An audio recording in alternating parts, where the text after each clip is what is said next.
Bonsoir à tous et merci. Je suis très ravi une fois de plus de vous retrouver ce soir.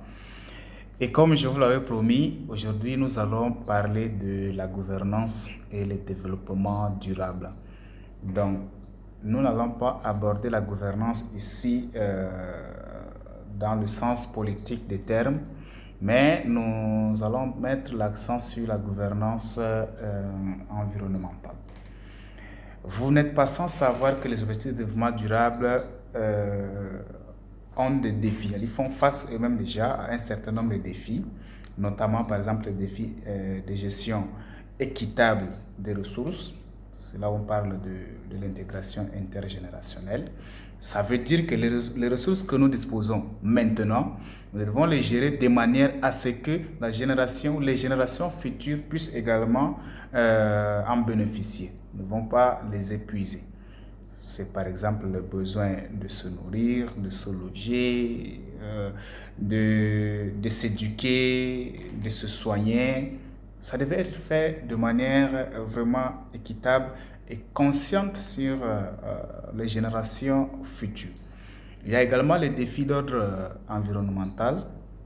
Par exemple, pratiquer une agriculture qui pollue le moins, avoir une industrie qui pollue le moins, avoir par exemple un tourisme durable, un commerce équitable entre les États, savoir gérer les déchets, c'est-à-dire comment les collecter, les trier, les recycler, etc. Ce sont des défis environnementaux auxquels nous faisons face et qui s'inscrivent effectivement dans l'atteinte des objectifs de développement durable, les ODD.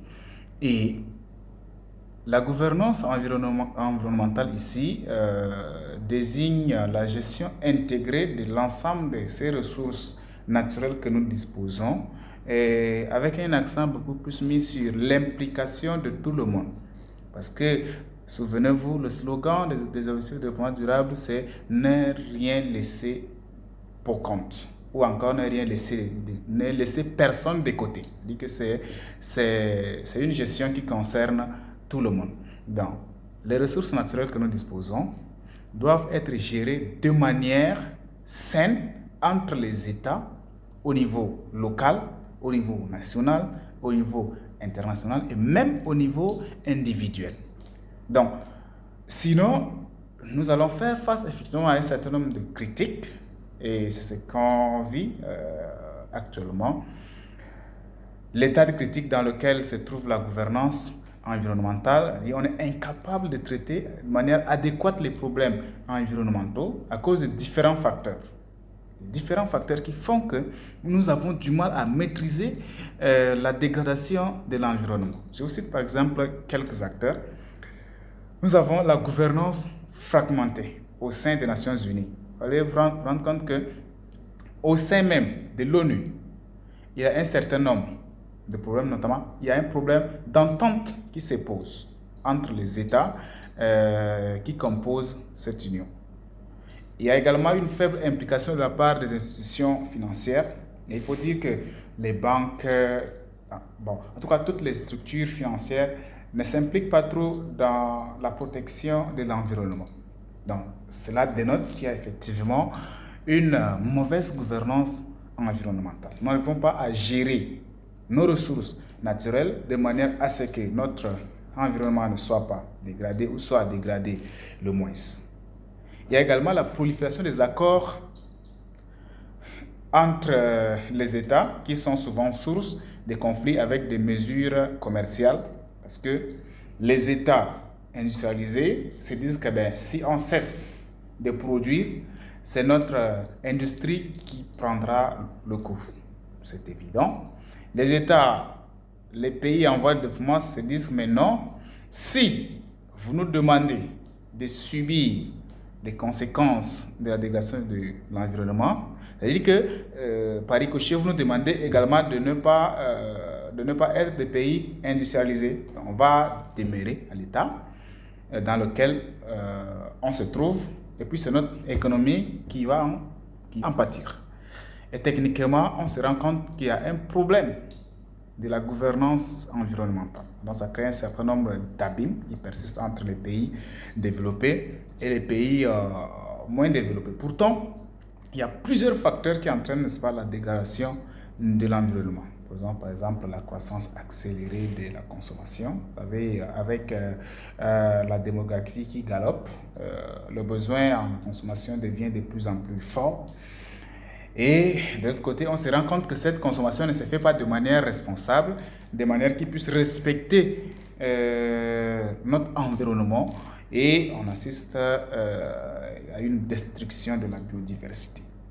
Et nous devons donc avoir une consommation basée sur les prévisions, parce que nous sommes déjà à 8 milliards d'habitants, et on estime que si cette gestion n'est pas saine, effectivement, notre environnement risque de nous lâcher.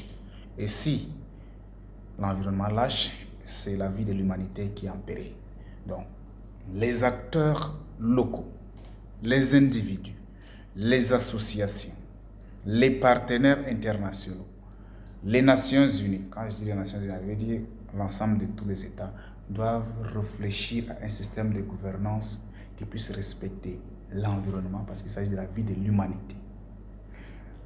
Tout le monde doit s'impliquer activement dans la protection de l'environnement. Nous devons initier des projets qui puissent permettre à l'humanité de sauver cet environnement grâce auquel il vit. Mais sinon, nous nous dirigeons effectivement vers notre propre péril, et c'est dangereux.